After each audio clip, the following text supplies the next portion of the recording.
Assalamualaikum warahmatullahi wabarakatuh. Hello everybody, it is great to be able to meet all of you guys again. And by that, I hope that all of you guys are doing well.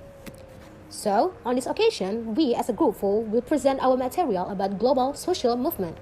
And more specifically, we will present about Me Too movement, as you guys can see on the PowerPoint slide. But before that, some of you guys might wondering, what does global social movement means? So, global social movements are networks that collaborate across borders to advance thematically similar agendas throughout the world, and in doing so, have become powerful actors in global governance. But before we start, I would like to introduce the members of Group 4. So, for the first member is Friska Priscilia. The second member is Hana Keronisa, which is me. The next member is Muhammad Faral Fadilah. The next member is Putri Maharini, and the last member is Rian Eka Putra. Ladies and gentlemen, my name is Muhammad Faral Fadilah, and I'm going to talk about background of Me Too movement. Me Too was first coined in 2006 by Tarana Burke, an advocate for women in New York. Burke wanted a way to empower women who had endured sexual violence by letting them know that they were not alone, that other women had suffered the same experience they had.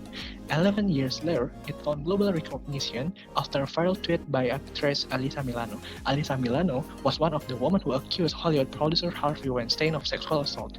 This movement kept growing up every year, it going wider and spread it around the world.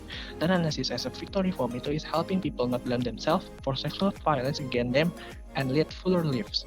According to the people working with issue of harassment and assault every day, the Me Too movement has moved things in the right direction, but there is still a long way to go.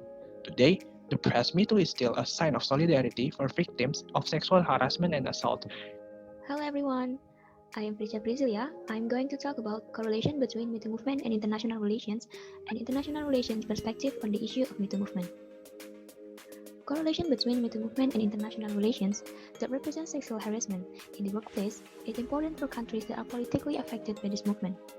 And this is very important to be discussed in international relations because it talks about the activism of a movement that brings issues that are global problems and not just nationally. And with the intervention of a series of movements and international organizations that advocate #MeToo can have a major impact on countries that support the Me Too movement. And next is EIR's perspective on the issue of Me Too movement. The first perspective is gender. Gender is the concept of social relations that differentiation the position, function, and role of men and women in society.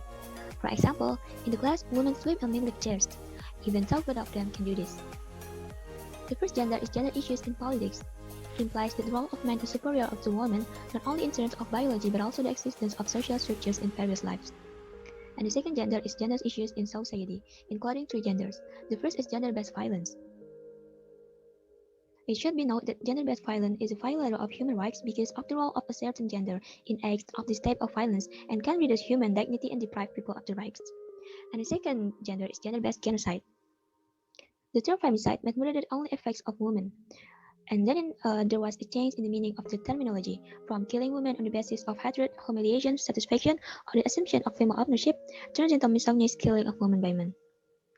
And the last gender in workplace, including there are five main challenges faced by women in the work environment, including the first is unequal pay. Women only get 80% of the total salary earned by men. And the second is sexual harassment. At least 38% of women have experienced sexual harassment in the work environment, and 81% have experienced various forms of sexual harassment in their lives, including verbally and physically. And the third is racism. Women from the Asian or Pacific Island have the highest average annual salary, which is $46,000, while white women $40,000, and the lowest in Native American and Hispanic, which is $31,000 and even $28,000. And the third is women are promoted less often than men. Less than 5% of CEO positions are held by women. And the last is fear of asking to be paid what you're worth. Women who ask for a salary increase are often viewed as greedy or pathetic, which then makes them wonder whether they deserve to be in the work environment. And the second perspective is feminism. For feminists, the terms feminism and masculine are born because of the different cultures in the society, and feminists agree that gender is the result of social construction to the right way to be gender specific, and this is a matter of controversy in feminists. So Kutra, and I will tell you about the development of Me Too movement. Even though it was formed in 2006, the Me Too movement went viral and began to be known by the public in 2017. Previously, in October, there were many accusations against Harvey Weinstein, an American film producer. Actress Alyssa Milano on 16 October 2017 wrote on her Twitter account, "If you've been sexually harassed or assaulted, write Me Too" as a reply to this tweet. The tweet was well received by people both from the film scene as well as the people outside from the film scene.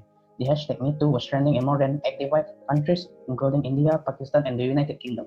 Direct translation of MeToo have been shared by Spanish speakers in South America and Europe, and by Arabic speakers in Africa and the Middle East, while activists in France and Italy have developed hashtags to express the attitudes of the movement. Because it was widely discussed, encouraging victims of violence and sexual harassment from various parts of the world to tell their unpleasant experiences. Due to this incident, the MeToo movement began to spread its influence globally. So, for the impacts of MeToo movement, there are three important points. For the first one is influence in gender equality, especially in fighting for the rights of women who were victims of sexual harassment. But MeToo movement also has influenced several state actors in political ways to respond to the problem of sexual harassment, either within their countries or globally. So, for the second is fosters a sense of empathy.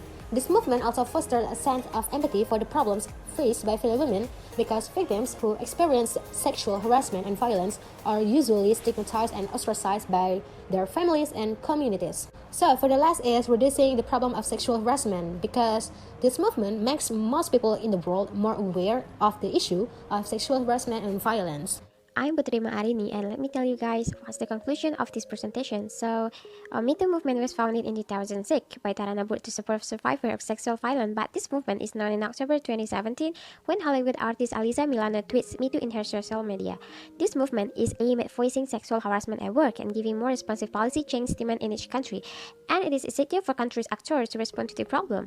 The result is that there are 32 countries that introduce more than 125 laws on sexual harassment. For example, China that previously had no laws on sexual harassment, and also in America, the Me Too movement is starting to have an impact on the justice system. American women can apply to the fund for legal support if they have been sexually harassed or assaulted at work through legal defense fund. In Pretoria, South Africa, these women are protesting about country's high rates of rape and femicide, deliberate murder of women. They don't need to wait for new laws to pass because they can decide that they're going to put this issue at their organization. I'm followed by several movements across the country with hashtag Ni Una Menos in Argentina, Balance on Porce in France, the first time I got harassed in Egypt, and also hashtag Fetia in Japan.